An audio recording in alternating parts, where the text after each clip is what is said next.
오늘은 호세아 13장 말씀입니다. 오늘도 주시는 말씀의 은혜가 우리 안에 넘치기를 원합니다. 우리는 속이는 자가 되지 말자는 것이 아닙니다.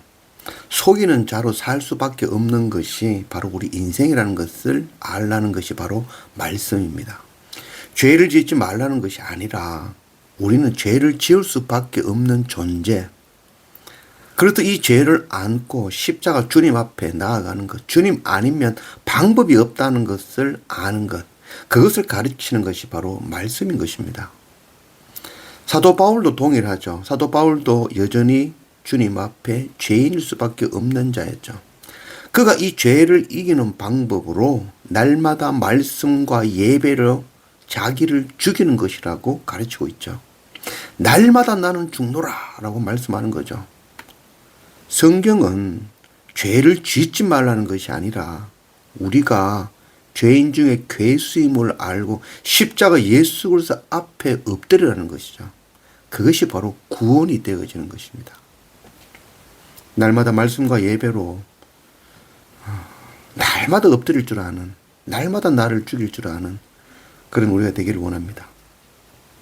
1절 에브라임이 말을 하면 사람들이 들었도다. 그가 이스라엘 중에서 자기를 높이더니 바알로 말미암아 범죄함으로 망하였거늘. 높아지면 끝입니다. 교만해지면 방법이 없습니다. 에브라임이 12지파 중에서 유다 다음으로 가장 강력하고 큰 지파였죠.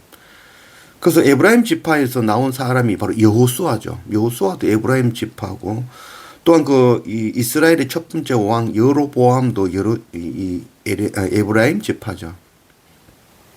그래서 이 에브라임 지파가 말을 하면 모든 사람들이 떨었다는 거죠. 그래서 다른 사람들에게 높임 받았다는 거죠. 그때 높임 받은 이유는 그들이 하나님을 의지하며 하나님 말씀에 따라 행하며 말하기 때문에 높임 받은 거죠. 그것 잊어버린 거죠. 내 힘, 내 방법, 내가 높아, 내가 좋아서, 내가 힘이 있기 때문에 사람들이 뜬다고 생각하는 거죠. 그때부터 이제 끝인 것이죠. 하나님을 떠나 세상을 사랑하고 바알을 섬기며 파멸이 시작되어지는 것이죠. 사람들이 자기에게 고개 숙이는 것 보면서 이제는 하나님 말씀이 아니라 자기 힘, 자기 생각, 자기 말을 하기 시작하는 것이죠. 교만입니다. 높아지면 방법이 없습니다. 하나님 없는 것, 그것이 바로 죄이며 심판입니다. 우리를 낮추시고 하나님 앞에 십자가 앞에 날마다 엎드리게 하시는 이유는 하나님이 아니면 방법이 없기 때문에, 하나님만이 생명이시기 때문에, 하나님만이 우리를 구원하시는 분이기 때문이죠. 하나님이 없으면 우리가 바로 죽은 존재이기 때문인 것입니다. 5절 내가 광야 마른 땅에서 너를 알았거늘 그들이 먹여준 대로 배가 불렀고 배가 부르니 그들의 마음이 교만하여 이로 말미암아 나를 잊었느니라. 이스라엘 백성들이 출애굽할 때 광야에서 그들이 먹을 것 없을 때 하늘에서 내려주는 만나 먹고 반석에서 나오는 물을 마시고 그런 가운데도 원망하며 고기 달라 했죠. 그 가운데 하나님께서 또 고기를 주셨죠. 이 젖과 꿀이 흐르는 가나안 땅에서도 마찬가지죠. 하나님께서 그 모든 가나안 땅을 주셨죠. 그러나 그 가나안 땅에서 광야와 다르게 그곳에서 떡과 포도주에 취하면서 배가 불렀던 거죠. 배가 부르고 나니까 이제 교만해지는 거죠. 하나님 없어도 이제 살 수 있다 생각하는 거죠. 하나님 없어도 땅에서 나는 그 떡과 포도주로 얼마든지 살 수 있다 여기는 거죠. 이제는 땅에서 나는 그 떡과 포도주를 주는 그 땅에게, 우상에게 절하며 그 앞에서 술 취하고 뛰고 즐거워하였다는 것이죠. 이스라엘 백성들에게 주는 말씀이 아니라 오늘 지금 우리에게 내게 주시는 말씀이죠. 우리가 어렵고 힘들 때는 하나님 앞에 부르짖지만 그 문제 해결하고 배가 부르면 그때는 하나님 없이 교만해지며 하나님이 아니라 세상 것 구하며 세상에서 먹고 즐기는 뛰노는 그런 우리의 완악한 모습을 꾸짖고 계신 것입니다. 호세아 2장 14절 그러므로 보라 내가 그를 타일러 거친 돌로 데리고 가서 말로 위로하고. 하나님께서는 이런 이스라엘을, 이런 우리들을 거친 덜로 초대하고 계신 것입니다.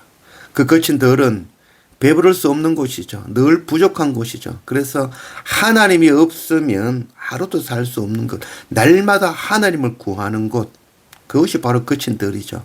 날마다 하나님 구하며 엎드리는 것, 그게 바로 구원이 되어지기 때문인 것입니다. 혹시 지금 배가 부르거나 행복에 겨워서 지금 모든 것이 만족하는 상황인가요? 하나님 없어도 살 수 있겠다라는 그런 생각이 드는 상황인가요? 그렇다면 지금 다시 거친 덜로 광야로 돌아가야 될 때입니다. 하나님 없이 설 수 있다고 생각하는 것이 바로 교만입니다. 그 교만은 심판입니다. 하나님 없이 평안한 것이 가장 위험한 일입니다. 이제 나의 뜻, 나의 길에서 돌이켜 엑소더스하여 출애굽하여 다시 거친 덜로 광야로 하나님께로 나아가는 그런 우리 모두 되기를 원합니다. 10절 전에 네가 이르기를 내게 왕과 지도자들을 주소서 하였느니라. 네 모든 성읍에서 너를 구원할 자 곧 네 왕이 이제 어디 있으며 네 재판장들이 어디 있느냐. 이스라엘 백성들이 하나님께 세상 왕을 구하였죠. 그러나 이스라엘에게는 이미 하나님께서 왕이셨죠. 하나님이 왕이고 하나님께 묻고 하나님의 말씀에 따라 움직이는 그 나라가 바로 이스라엘이었죠. 그러나 백성들이 세상처럼 우리도 인간 왕을 달라고 한 것이죠. 이는 바로 하나님을 거부하고 하나님을 아닌 세상 왕을 구한 것이었죠. 사무엘상 8장 6절 우리에게 왕을 주어 우리를 다스리게 하라 했을 때에 사무엘이 그것을 기뻐하지 아니하여 여호와께 기도하며 여호와께서 사무엘에게 이르시되 백성이 네게 한 말을 다 들으라. 이는 그들이 너를 버림이 아니요 나를 버려 자기들의 왕이 되지 못하게 함이니라. 백성들이 구한 것은 세상 왕, 세상의 재판장들, 세상에 먹고 마시는 것들, 그것 구하였던 것이죠. 하나님을 버린 것이죠. 그 결과는 심판, 멸망이었습니다. 13절 해산하는 여인의 어려움이 그에게 임하리라. 그는 지혜 없는 자식이로다. 해산할 때가 되어도 그가 나오지 못하느니라. 해산할 때가 되어도 자녀가 나오지 않는 것 난산이죠. 아이와 엄마가 같이 죽는 엄청난 아픔이죠. 지금 이스라엘의 모습이 그렇다는 것이죠. 이 성경에서는 이 죽었다라는 것을 표현할 때는 더 이상 생산하지 못하는 것, 열매를 맺지 못하는 것을 죽었다는 것이죠. 예수님께서 무화과 나무에 열매가 없는 것을 보고 꾸짖으시니 그 나무가 죽어버렸죠. 생산하지 못하는 것, 더 이상 열매가 맺지 못한다면 그것이 바로 죽은 것이죠. 우리를 통하여 복음으로 새로운 생명이 태어나지 못하면, 새로운 제자가 양육되지 않는다면 그것이 바로 죽은 것이며 심판인 것입니다. 이스라엘이 하나님 아니라 세상 것 즐기며 세상 것 구하며 세상 왕 앞에 엎드리며 더 이상 생산하지 못한다는 거죠. 해산할 때가 되어도 해산하지 못한다는 것이죠. 그것이 바로 심판이며 죽음인 것입니다. 날마다 말씀과 예배 앞에 엎드리며 낮아지는 그런 우리 모두가 되기를 원합니다. 억지로 강요해서 되는 것은 율법이죠. 자연스럽게 되어지는 것이 바로 복음입니다. 날마다 말씀과 예배 앞에 엎드리는 것이 힘들죠.